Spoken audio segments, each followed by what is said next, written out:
दोस्तों फिर से स्वागत है आपका नई वीडियो के साथ। बहुत समय पहले की बात है। उत्तरी भारत में आमेरगढ़ नाम का एक राज्य था। वहाँ के राजा का नाम था माधव सिंह। माधव सिंह की पत्नी का नाम रत्नावती। रत्नावती का स्वभाव बहुत ही मधुर था।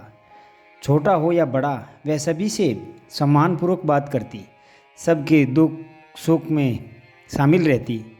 इनके गुणों के कारण लोग उनके लिए प्रति बेहद आदर भाव रखते थे। एक बार एक घटना घटी। रात्रि का समय, रत्नावती के राजमहल की छत पर घूमने की इच्छा हुई। वह छत पर पहुंची तो वहां का दृश्य देख हताश रह गई। रानी की सबसे प्रिय दासी वहां पर बैठी हुई थी और उसकी आंखों में आंसू गिर रहे थे। रत्नावली ने दासी से पूछा, तुम रो क्यों रही हो? क्या कष्ट है तुम्हें? मुझे बताओ, मैं तेरा हर कष्ट दूर करूंगी। रानी की बात सुनकर दासी खिलखिलाकर हंस पड़ी। बोली, मुझे तो कोई भी कष्ट नहीं है रानी माँ। आपके रहते भला राजमहल में कोई दुख रह सकता है? रानी ने पूछा, अगर दुख नहीं है तो फिर रात्रि में यूं क्यों रो रही हो? मैं रो नहीं रही हूँ, मुझे कष्ट नहीं है। मेरी आंखों से जो आंसू टपक रहे हैं, ये तो खुशी के आंसू है। मुझे भीतर से जो मधुरता मिल रही है, वह कैसे बताऊं? कहते कहते दासी के मुख पर मधुर मुस्कान भर आई। रत्नावली को बड़ा आश्चर्य हुआ। बोली, रो रही है और बोलती है ये खुशी के आंसू है? आंखों से आंसू और मुख से मुस्कान एक साथ, कमाल है। आंसुओं में तुझे सुख मिलता है, जबकि मैं इन्हें दुखदाई मानती हूँ। अरे पगली, बता तो सही, आनंद किस बात का है?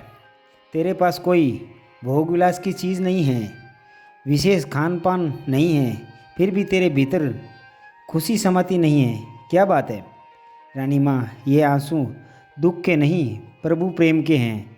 भगवान भक्ति का आनंद है। यह तो परमात्मा का प्रसाद है। अच्छा, भगवान की भक्ति में इतना सुख मिलता है? ये भक्ति कैसे की जाती है, मुझे बताएगी? रत्नावली के मन में जिज्ञासा प्रकट होने लगी। दासी ने सहमित होकर कहा, रानी माँ, आप छोड़िए ना ये बातें। यह रास्ता बहुत दुर्गम है, चारों ओर कष्ट ही कष्ट है। समाज की भी प्रताड़ना। यह तो वैरागियों का मार्ग है, किसी को हृदय में बसाने का मार्ग है। जब लोग तुम्हें तरह तरह से टोकेंगे, परेशान करेंगे तो तुम्हें कष्ट होगा। तुम रानी हो, रानी बनकर ही जीवन जियो तो अच्छा है। लेकिन रानी तो कुछ और ही सोच रही थी। वह इस मार्ग पर चलने को आतुर हो उठी। सुख और वैभव के जीवन से उसे घृणा होने लगी। रानी पद उसे तुच्छ लगने लगा। क्षण भर में ही जीवन की दशा और दशा बदल गई। रत्नावली सत्संगी बन गई।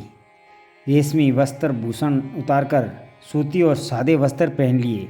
गले में चमकते हुए मोतियों की माला उतारकर तुलसी की माला धारण कर ली।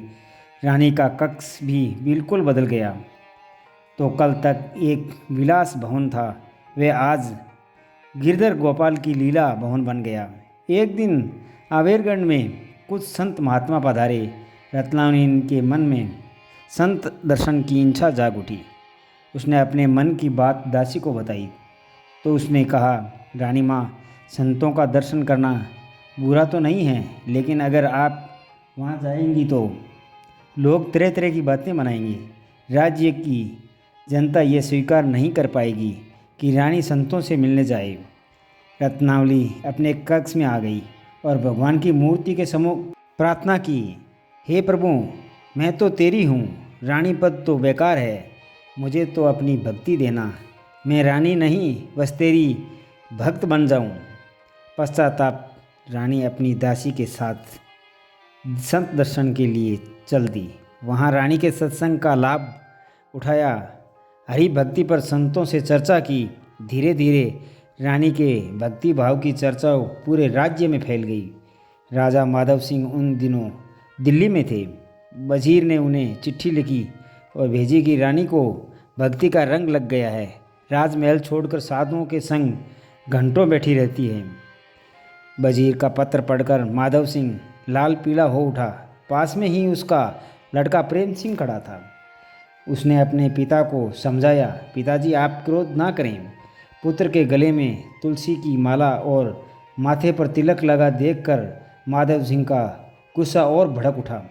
उसने पुत्र को डांटते हुए कहा, मेरे सामने से हट जाओ। माधव सिंह कुछ दिनों बाद दिल्ली से आमेरगढ़ पहुंचा तो लोगों ने रानी के बारे में बढ़ चढ़ कर सुनाया। क्रोध ही क्रोध बढ़ाने वाला सम्मान मिल गया। माधव सिंह ने मंत्रियों से विचार विमर्श किया तो इस निर्णय पर पहुंचा कि रानी को मृत्युदंड दिया जाए। कुछ लोगों ने राजा को चेताया, अपनी ही रानी की मृत्युदंड देंगे तो राज्य में रोष फैल जाएगा। राजा ने कहा, तो दूसरा कोई उपाय खोजो। अतः सब ने मिलकर षड्यंत्र रचा कि भूखे शेर को पिंजरे में बंद करके रानी के महल के द्वार पर रखकर उसका दरवाज़ा खोल देंगे। भूखा शेर मनुष्य की गंध पाते ही रानी का शिकार कर लेगा, हमारा कांटा दूर हो जाएगा। बाद में राज्य में घोषणा कर देंगे कि नौकर की असावधानी से पिंजरा खुल गया और शेर रानी को खा गया। ऐसा करने से हम पर कलंक नहीं लगेगा। इस योग पर राज्य की स्वीकृति मिल गई। रात्रि के समय भूखे शेर को पिंजरे में बंद करके रत्नावली के द्वार पर रखकर पिंजरे का दरवाज़ा खोल दिया गया। शेर तेजी से रानी की तरफ भागा। रानी उस समय भगवान की मूर्ति के सामने भाव विभोर अवस्था में बैठी थी। आंखों से खुशी के आंसू बह रहे थे। शेर को देखकर दासी चिल्लाई, रानी माँ, शेर आ रहा है, शेर आ रहा है। रत्नावली ने पलट कर देखा और धीरे से बोली, नहीं नहीं, यह तो नरसिंह भगवान हैं। शेर रानी के सामने आकर चुपचाप खड़ा हो गया। रानी पूजा की थाली लेकर शेर के सामने आई, आरती उतारी और बोली, भगवान प्रहलाद के आगे आप नरसिंह के रूप में आए थे, आज मेरे सामने सिंह के रूप में आए हैं। मेरे गिरधर आज ये वेश लेकर आए हैं। राजा माधव सिंह महल की अटारी से यह सब देख रहा था। उनको लगा कि भगवान के प्रभाव के बिना ऐसा चमत्कार नहीं हो सकता। माधव सिंह की दृष्टि बदल गई। वह रानी के पास पहुंचा। रानी के शरीर से तेज निकल रहा था और मुख पर भक्ति का असीम संतोष व्यक्त था।